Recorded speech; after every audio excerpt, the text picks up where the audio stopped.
नमस्ते। कभी सोचा है कि दुनिया की कुछ सबसे मुश्किल सरहदों पर पहरा देना कैसा होता है? भारतीय सेना का काम वहां कितना बड़ा और पेचीदा है? आज इसी को थोड़ा और करीब से समझते हैं। तो सवाल ये उठता है कि आखिर लगता क्या है दुनिया की सबसे चुनौतीपूर्ण सरहदों की हिफाजत करने में। यही वो सवाल है जो आज हमारी इस पूरी बातचीत का आधार बनेगा। ठीक है, तो चलिए शुरू करते हैं। सबसे पहले ये समझना बहुत जरूरी है कि सीमा पर सेना की तैनाती का असली मकसद है क्या। मतलब उनके हर ऑपरेशन के पीछे की जो सबसे बड़ी वजह है वो क्यों आखिर है क्या। देखिए, सेना का जो पूरा मिशन है वो 4 मेन पिलर्स पर टिका है। पहला तो ये कि भारत की संप्रभुता की हर कीमत पर रक्षा करनी है।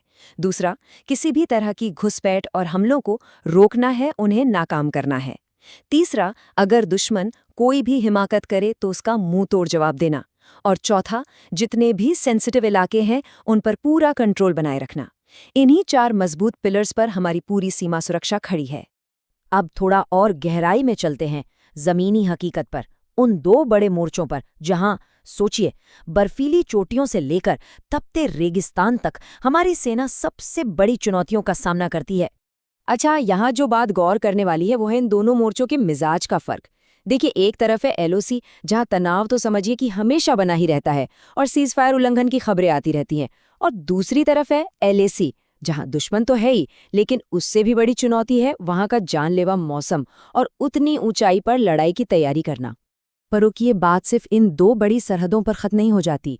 सेना का जो दायरा है वो इससे कहीं ज्यादा बड़ा है। चाहे वो म्यांमार से लगे घने जंगलों में घुसपैठियों से निपटना हो या फिर बांग्लादेश बॉर्डर पर बीएसएफ को सपोर्ट करना हो, सेना की मौजूदगी हर जगह बहुत ही अहम है। तो अब सवाल ये उठता है कि सेना इन मुश्किल चुनौतियों से निपटती कैसे है। तो चलिए, उनकी जो ऑपरेशनल ताकत है उसके 3 सबसे मजबूत पिलर्स पर एक नजर डालते हैं। तो सबसे पहले बात करते हैं मैन पावर की, यानी हमारे सैनिकों की संख्या। भारतीय सेना में तकरीबन 13 लाख एक्टिव सैनिक हैं और ये आंकड़ा इसे दुनिया की सबसे बड़ी स्टैंडिंग आर्मीज में से एक बना देता है। लेकिन बात सिर्फ संख्या की नहीं है, सेना की असली ताकत तो इसकी स्पेशलाइज्ड यूनिट्स में छिपी है। जैसे कि इन्फेंट्री, जो सीधे सीधे ज़मीनी लड़ाई लड़ती है। फिर है आर्मर्ड कोर, यानी टैंक्स वाली यूनिट। आर्टिलरी, जो दूर से ही दुश्मन पर गोले बरसाती है। और हाँ, पैरा स्पेशल फोर्सेस, जो दुश्मन के इलाके में घुसकर ऑपरेशन करती हैं। मतलब हर यूनिट का अपना एक खास काम है। अगर एक पैदल सैनिक की बात करें तो उसका सबसे भरोसेमंद साथी होती है उसकी राइफल। इंसास और अब जो नई AK-203 राइफलें आ रही हैं, वही उसकी मारक क्षमता की असली रीढ़ हैं। और जब बात आती है हेवी फायर पावर की, तो मैदान में उतरते हैं T-90 भीष्म टैंक और M777 हॉबिट्सर जैसे बड़े हथियार। ये सिर्फ दुश्मन पर कहर नहीं बरपाते, बल्कि हमारे सैनिकों को एक जबरदस्त आर्टिलरी और आर्मर्ड सपोर्ट भी देते हैं। और हाँ, आज के जमाने में लड़ाई सिर्फ हथियारों से नहीं, टेक्नोलॉजी से भी लड़ी जाती है। ड्रोन्स, रात के अंधेरे में भी देख सकने वाले थर्मल कैमरे और एडवांस्ड रडार सिस्टम, ये सब मिलकर एक तरह का इलेक्ट्रॉनिक किला बना देते हैं। इसका मतलब ये हुआ कि सरहद पर 2400 घंटे 7 दिन हर एक हरकत पर नजर रखी जाती है। लेकिन देखिए, हथियार और टेक्नोलॉजी तो अपनी जगह हैं, पर अब बात करते हैं उस सबसे जरूरी कड़ी की, जिसके बिना ये सब कुछ अधूरा है, हमारा सैनिक। आखिर इन मुश्किल मोर्चों पर एक सैनिक की जिंदगी होती कैसी है?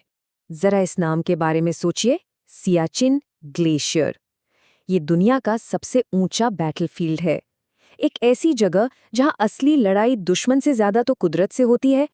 इस चुनौती को अगर एक नंबर में समझना हो तो वो है -30 डिग्री सेल्सियस। जी हाँ, लद्दाख और सियाचिन जैसी जगहों पर ये एक आम बात है। ये वो ठंड है जिसके बारे में हम और आप तो शायद सोच भी नहीं सकते। तो फिर एक सैनिक की रोज की जिंदगी आखिर होती कैसी है? सोचिए, एक तरफ जानलेवा मौसम है, कभी बर्फ तो कभी रेगिस्तान की गर्मी। दूसरी तरफ महीनों तक परिवार से दूर रहना, हर पल हाई अलर्ट पर। और दुश्मन की गोलीबारी या घुसपैठ का खतरा तो सिर पर मंडराता ही रहता है। सच कहूं तो ये सिर्फ एक नौकरी नहीं है, ये जिस्म और जहन का हर पल चलने वाला इम्तिहान है। तो चलिए अब एक कदम पीछे हटते हैं और इस पूरी तस्वीर को एक साथ देखते हैं कि कैसे ये सारी चीजें, मिशन, वो मुश्किल इलाके, नई टेक्नोलॉजी और इन सब से बढ़कर हमारे सैनिक, ये सब मिलकर भारतीय सेना को एक ऐसी ताकत बनाते हैं जिसे भेदना मुश्किल है। तो फिर भारतीय सेना की असली ताकत क्या है? पहला, असली लड़ाइयों का बहुत लंबा अनुभव। दूसरा, हर तरह के इलाके में लड़ने की काबिलियत, चाहे वो पहाड़ हों, जंगल हों या फिर रेगिस्तान। तीसरा, एकदम मजबूत अनुशासन और दुनिया की सबसे कठिन ट्रेनिंग में से एक। और चौथा, लगातार चलने वाला मॉडर्नाइजेशन। यही वो सारी चीजें हैं जो इसे दुनिया की सबसे सम्मानित सेनाओं में से एक बनाती हैं। इस पूरी बातचीत का जो सार है वो इस एक लाइन में छिपा है। भारतीय सेना सीमाओं पर एक जबरदस्त ताकत बनाए रखती है, और ये ताकत बनती है सैनिकों, आधुनिक हथियारों और मजबूत निगरानी के मेल से, ताकि देश की 24 घंटे 7 दिन हिफाजत हो सके। और आखिर में एक सवाल जो आज के दौर की लड़ाइयों के बारे में सोचने पर मजबूर करता है कि आधुनिक डिफेंस में ज़्यादा अहम क्या है, हमारा सैनिक या फिर उसकी टेक्नोलॉजी? शायद इसी सवाल के जवाब में आने वाले कल की लड़ाइयों की तकदीर